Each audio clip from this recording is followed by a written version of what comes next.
আল্লাহ বলেন সব মাখলুক তোমার গোলাম বানায় দিলাম।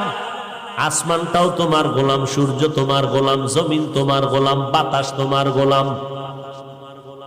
কেমন গোলাম দেখছো নি? সূর্যের তাপ তোমরা ব্যবহার করো, নিতেছো, গ্রহণ করো, কোনো বিল নেই। আমি আল্লাহ পানি দিলাম ফ্রি, কোনো বিল নিলাম না।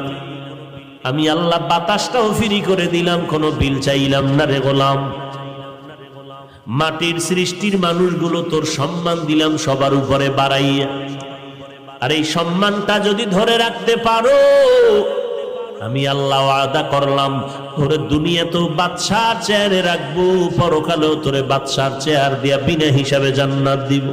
আর এই বাদশাহী যদি চাও, তোমার এই ঐতিহ্যকে ধরে রাখো। আর ঐতিহ্যকে যদি ধরে রাখতে চাও, তাহলে মাটির গর্ভের মানুষ, মাটির দিকে তাকাই একটু নজর করো। মাটির মধ্যে একটা গুণ আছে, সেই গুণটা তোমার মধ্যে জমা করে নাও।